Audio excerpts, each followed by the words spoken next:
Welcome to Sanatan Gyan.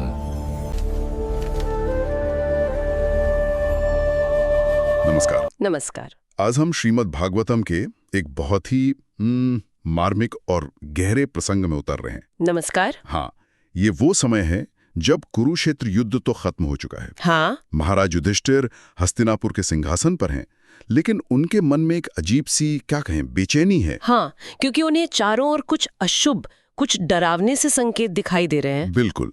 तो आज हम इन्हीं संकेतों को जरा गहराई से समझने की कोशिश करेंगे। हाँ, कि ये अपशगुन आखिर थे क्या, और महाराज युधिष्ठिर इतने परेशान क्यों थे इनसे, और इन सब का वो जो अर्जुन द्वारका गए थे और लौटे नहीं थे कई महीनों से, उससे क्या कनेक्शन था। सही। ठीक है, तो चलिए इस पर बात करते हैं। हाँ, तो देखिए इसकी पृष्ठभूमि समझना जरूरी है। जैसा भगवत गीता में भी कहा गया है, भगवान कृष्ण का अवतार हुआ ही था धर्म की स्थापना और अधर्म के नाश के लिए। हाँ, तो कुरुक्षेत्र युद्ध हो गया, युधिष्ठिर का राज्याभिषेक हो गया, मतलब पृथ्वी पर उनका जो मुख्य मिशन था वो लगभग पूरा हो चुका था। अच्छा। और इसी बीच उनके जो परम सखा थे अर्जुन, वो द्वारका गए हुए थे। अर्जुन द्वारका क्यों गए थे, कोई खास वजह? हाँ, वो दरअसल कृष्ण से मिलने और दूसरे जो मित्र और संबंधी थे द्वारका में, उनसे मिलने गए थे, और शायद ये भी जानना चाहते थे कि भगवान की आगे क्या योजना है। पर कई महीने बीत गए, वो लौटे नहीं। और बस यहीं से युधिष्ठिर की चिंता शुरू होती है। 7 महीने, ये तो काफी लंबा समय है। बहुत लंबा। 7 महीने बीत गए और अर्जुन की कोई खबर नहीं। और ठीक इसी दौरान महाराज युधिष्ठिर को वो भयानक अपशकुन दिखने शुरू हुए। यही बात दिलचस्प हो जाती है, ये सिर्फ कोई वहम नहीं था। नहीं, बिल्कुल नहीं। ये प्रकृति में, समाज में, लोगों के व्यवहार में असल बदलाव थे, जो किसी बहुत बड़ी उथल पुथल का इशारा कर रहे थे। बहुत डरावने थे वो संकेत। किस तरह के बदलाव? सबसे पहले उन्होंने क्या महसूस किया? सबसे पहले तो उन्हें लगा कि जो समय का चक्र है, मतलब जो शाश्वत माना जाता है, नियमित, उसकी दिशा ही बदल गई है। ऋतुएं गड़बड़ाने लगी थी। ऋतुएं गड़बड़ाने लगी जैसे? हाँ, जैसे मौसम का क्रम बिगड़ जाना, बेवक्त गर्मी, बेवक्त सर्दी, या बरसात का अजीब पैटर्न। ये प्रकृति का जो मूल संतुलन है ना, उसमें एक बड़ी गड़बड़ी का साफ इशारा था। और इसका असर सिर्फ प्रकृति तक ही नहीं रोका होगा, लोगों पर भी पड़ा होगा। निश्चित रूप से। उन्होंने देखा कि लोगों में लालच, गुस्सा, धोखा देने की आदत, ये सब बहुत ज्यादा बढ़ गई थी। ओह। लोग अपनी रोजी रोटी कमाने के लिए भी गलत रास्ते, अधार्मिक तरीके अपनाने लगे थे। यहाँ पर देखिए, ग्रंथ का जो भाष्य है वो एक बड़ी जरूरी बात कहता है। क्या? कि जब इंसान का भगवान से, मतलब आध्यात्मिक जुड़ाव कमजोर पड़ता है, तो ये जो नेगेटिव गुण है, लालच, गुस्सा, कपट, ये अपने आप हावी होने लगते हैं। अच्छा, मतलब ये जुड़ा हुआ है। हाँ, समाज का जो नैतिक स्वास्थ्य है वो कहीं ना कहीं हमारी आध्यात्मिक चेतना से जुड़ा है। ये एक गहरा सबक है इसमें। ये तो बहुत गंभीर बात है। हाँ। इसका मतलब तो फिर रिश्तों पर भी असर पड़ा होगा, सामाजिक ताने बाने पर। बिल्कुल। आम लेन देन में, व्यापार में, यहाँ तक कि दोस्तों के बीच भी धोखाधड़ी बहुत बढ़ गई थी। विश्वास जैसे खत्म सा हो रहा था। और दुख की बात यह है कि ये बिखराव परिवारों तक पहुंच गया था। पिता पुत्र में नहीं बन रही, भाई भाई में झगड़े, पति पत्नी के बीच तनाव और क्लेश, ये सब आम हो गया था। तो मतलब धर्मराज युधिष्ठिर, जिनके राज में धर्म का इतना महत्व था, उनके लिए ये सब देखना कितना कितना परेशान करने वाला रहा होगा। बहुत ज्यादा। वो हैरान थे और बहुत गहरे चिंतित भी। उन्होंने फिर अपने भाई भीमसेन से बात की, अपनी चिंता बताई, खासकर ये कि अर्जुन 7 महीने से लौटा नहीं है और द्वारका से कोई खबर भी नहीं। और तभी उन्हें वो देवर्षि नारद वाली बात याद आई थी। हाँ, बिल्कुल। उन्हें याद आया कि देवर्षि नारद ने कभी बातों बातों में ये संकेत दिया था कि भगवान कृष्ण अपनी इस धरती की लीला समाप्त करके अपने नित्य धाम लौट सकते हैं। ओह। तो युधिष्ठिर के मन में भयानक ख्याल आया होगा कि कहीं वो समय तो नहीं आ गया। हाँ, क्या ये सारे अपशकुन उसी तरफ इशारा कर रहे हैं? ये सोचकर ही वो कांप गए होंगे। और उन्हें ये भी एहसास हुआ होगा कि उनका जो कुछ भी है, राजपाट, जीत, परिवार, सब कृष्ण की कृपा से ही है। बिल्कुल। उन्होंने मन ही मन ये माना कि उनकी सारी राजकीय समृद्धि, उनकी पत्नियां, उनका अपना जीवन, उनकी संतानें, प्रजा पर उनका शासन, दुश्मनों पर जीत, यहाँ तक कि मरने के बाद अच्छे लोकों में जाने की उम्मीद, सब कुछ भगवान कृष्ण की अहेतु की कृपा का ही नतीजा था। यह एक और जरूरी बात है जो भाष्य में समझाई गई है कि हम कोशिश तो करते हैं, पर कामयाबी के लिए भगवान की मर्जी, उनकी कृपा जरूरी है। हमारी मेहनत तभी फल देती है जब वो चाहते हैं। सही कहा। इसके बाद युधिष्ठिर ने भीमसेन को और भी खास और भी डरावने अपशकुनों के बारे में बताया है ना। उन्होंने भीम को नर व्याघ्र कहा, हाँ, यानी बाघ जैसे शक्तिशाली पुरुष, और कहा, देखो भीम, कैसे ये 3 तरह की परेशानियां, दैहिक यानी शरीर और मन से जुड़ी, भौम यानी धरती और प्राणियों से जुड़ी, और दिव्य यानी आसमान और देवताओं से जुड़ी, हमारी बुद्धि को कैसे कंफ्यूज कर रही हैं, और ये आने वाले किसी बड़े खतरे की चेतावनी दे रही हैं। तो सबसे पहले दैहिक यानी शरीर से जुड़े संकेत। जी, उन्होंने बताया कि उनकी बाईं जांघ, बाईं बांह और बाईं आंख ये बार-बार फड़क रही थीं, जो पुरुषों के लिए अच्छा नहीं माना जाता, और दिल में एक अनजाना सा डर बैठ गया था, धड़कन बढ़ गई थी। भाष्य में ऐसी अनचाही घटनाओं की तुलना जंगल की आग से की है। अच्छा। जैसे जंगल में आग कोई लगाता नहीं, पर लग जाती है, और उसे बुझाने के लिए सिर्फ भगवान की कृपा की बारिश ही काम आती है। फिर उन्होंने धरती यानी भौम संकेतों की बात की, जानवरों के अजीब व्यवहार के बारे में बताया। हाँ, उन्होंने कहा, देखो वो सियारिन कैसे सूरज उगने की तरफ मुंह करके रो रही है, जैसे आग उगल रही हो, और ये कुत्ता देखो तो जरा कैसे निडर होकर मुझ पर, सम्राट पर भौंक रहा है। ये तो सच में बहुत अजीब है। हाँ, ये नॉर्मल नहीं था। और ये भी देखा कि गाय जैसे शुभ जानवर उनकी बाईं तरफ से गुजर रहे थे, और गधे जैसे अशुभ माने जाने वाले जानवर उनकी परिक्रमा कर रहे थे। उनके अपने प्यारे घोड़े भी उन्हें देखकर दुखी लग रहे थे, जैसे रो रहे हो। पक्षियों का व्यवहार भी कुछ डरावना सा था। सही का। कबूतर, जो शांति का प्रतीक है, वो मौत के दूत जैसा लग रहा था। उल्लू और कौवे, जो आपस में दुश्मन होते हैं, उनकी तीखी डरावनी चीखें माहौल में डर भर रही थीं।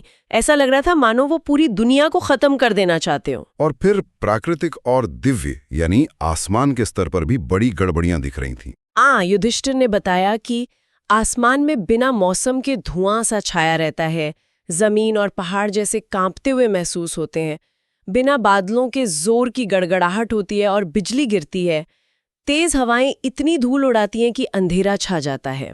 और वो बारिश, खून जैसी बारिश। हाँ, सबसे भयानक, बादल पानी नहीं बल्कि खून जैसी लाल चीज बरसा रहे थे।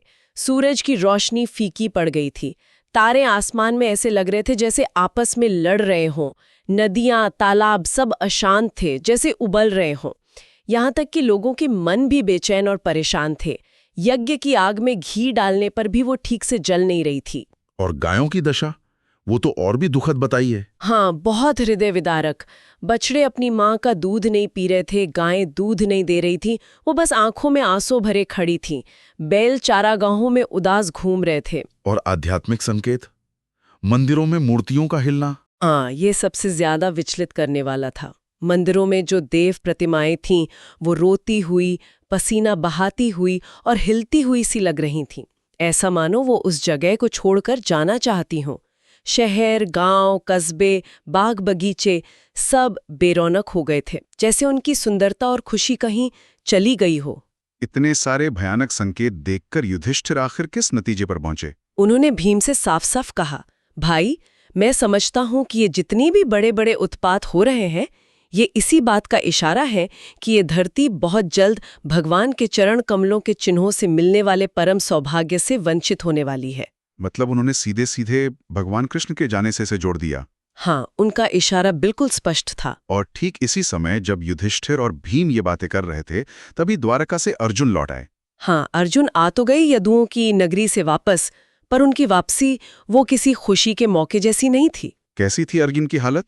अर्जुन जो हमेशा इतने वीर, इतने तेजस्वी रहे। जब अर्जुन ने महाराज युधिष्ठिर के पैर छुए, तो युधिष्ठिर ने देखा कि वो एक अजीब सी, पहले कभी न देखी गई निराशा में डूबे हुए थे। निराशा?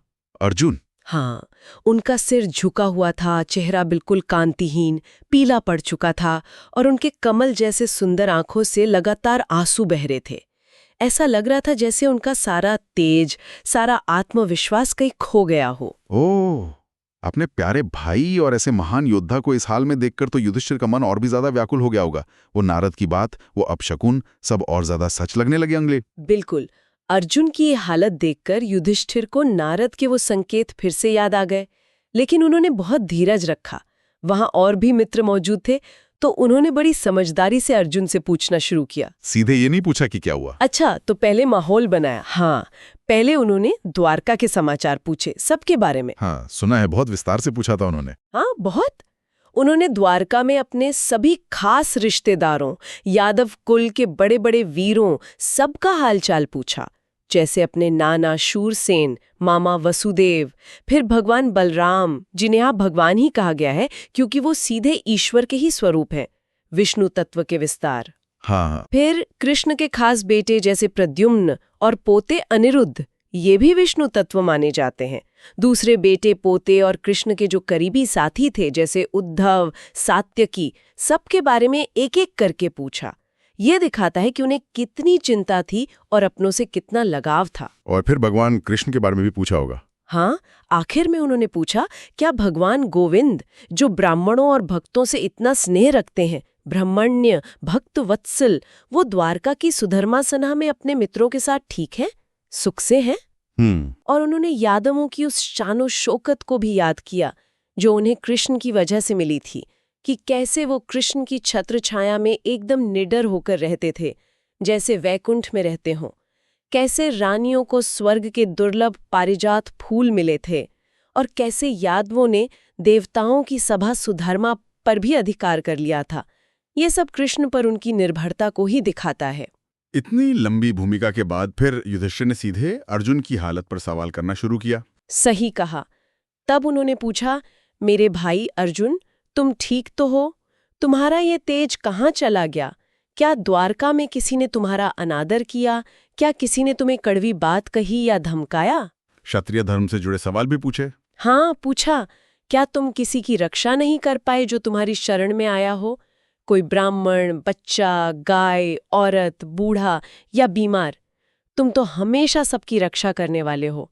क्या तुम किसी को वचन देकर दान नहीं दे पाए? ये सब एक क्षत्रिय के लिए बड़े अपमान की बातें होती हैं। और व्यक्तिगत आचरण और युद्ध कौशल के बारे में भी। हाँ, उन्होंने ये भी पूछा, कहीं तुमने किसी ऐसी स्त्री से संबंध तो नहीं बनाया जिससे नहीं बनाना चाहिए था, या किसी योग्य स्त्री के साथ गलत व्यवहार तो नहीं किया, या कहीं रास्ते में तुम किसी अपने से कमजोर या बराबर वाले योद्धा से हार तो नहीं गए, क्योंकि अर्जुन के लिए ये सब सोचना भी नामुमकिन था। फिर ये भी पूछा, कहीं तुमने बूढ़ा और बच्चों को छोड़कर अकेले तो खाना नहीं खा लिया, मतलब कोई ऐसा बुरा काम तो नहीं किया जो माफी के लायक न हो। तो मतलब उन्होंने हर तरह की सांसारिक वजह टटोल ली, और जब कोई वजह नहीं मिली तब वो उस असली सवाल पर आए जो उनके मन में खटक रहा था। हाँ, ये एक बहुत महत्वपूर्ण मोड़ है। जब सारी बाहरी वजहों को उन्होंने एक तरफ कर दिया, तब जाकर उन्होंने आखिरकार वही पूछा जो उनके दिल को सबसे ज्यादा कचोट रहा था। क्या पूछा उन्होंने? उन्होंने कहा, और ये श्लोक 44 में आता है, या कहीं तुम ये असहनीय खालीपन, ये सूनापन इसलिए महसूस कर रहे हो क्योंकि तुमने अपने सबसे प्यारे, अपने दिल के सबसे करीब, अपने जिगरी दोस्त भगवान कृष्ण को हमेशा के लिए खो दिया है? हे अर्जुन, तुम्हारी इस गहरी उदासी का, इस शोक का मैं कोई और कारण सोच ही नहीं पा रहा हूँ। वाह! तो युधिष्ठिर ने अर्जुन की हालत, वो सारे अपशकुन और नारद की भविष्यवाणी, इन सब को सीधे भगवान कृष्ण के संभावित अंतर्धान से जोड़ दिया। सारे डॉट्स कनेक्ट कर दिए उन्होंने। बिल्कुल, ये दिखाता है कि युधिष्ठिर अपनी धर्मपरायण बुद्धि से, अपने विवेक से ये समझ गए थे कि अर्जुन के इस अभूतपूर्व, पहले कभी न देखे गए दुख का एकमात्र कारण सिर्फ और सिर्फ भगवान कृष्ण का विरह ही हो सकता है, और कुछ नहीं। तो इस सब का क्या मतलब निकलता है? ये जो पूरी हमने बातचीत की, इससे क्या सीखने को मिलता है? हमने देखा कि कैसे अर्जुन द्वारका गए, उनकी वापसी में बहुत देर हुई। हाँ, इस बीच युधिष्ठिर ने प्रकृति में, समाज में, जानवरों में, यहाँ तक कि मंदिरों की मूर्तियों में भी भयानक अशुभ संकेत देखे। सही। फिर अर्जुन लौटे, लेकिन एकदम टूटे हुए, गहरे शोक में डूबे हुए। और आखिर में युधिष्ठिर ने इन सभी घटनाओं को भगवान कृष्ण के पृथ्वी से चले जाने की आशंका से जोड़ दिया। हाँ, ये प्रसंग बहुत साफ तौर पर दिखाता है कि दुनिया की जो व्यवस्था है, प्रकृति का जो संतुलन है, समाज का जो नैतिक ढांचा है, ये सब कितनी गहराई से परमात्मा की मौजूदगी और उनकी कृपा से जुड़ा हुआ है। जब उस दिव्य जुड़ाव के टूटने का डर पैदा हुआ, तो उसके असर साफ साफ और बड़े भयानक रूप में चारों तरफ दिखने लगे।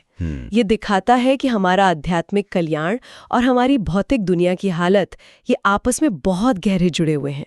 ये सिर्फ कोई पुरानी कहानी नहीं है, बल्कि आज भी हमें सोचने पर मजबूर करती है। हाँ बिल्कुल। सुनने वालों के लिए एक आखिरी विचार छोड़ा जा सकता है। देखिए, इस कहानी में भगवान कृष्ण के जाने की आशंका के साथ कई तरह के खास और परेशान करने वाले अपशकुन जुड़े हैं। प्रकृति का बिगड़ना, समाज का नैतिक पतन, जानवरों का अजीब व्यवहार। हाँ, तो ये हमें सोचने पर मजबूर करता है कि क्या दैवीय या आध्यात्मिक स्तर पर जो कुछ होता है उसका असर हमारी दुनिया पर पड़ता है।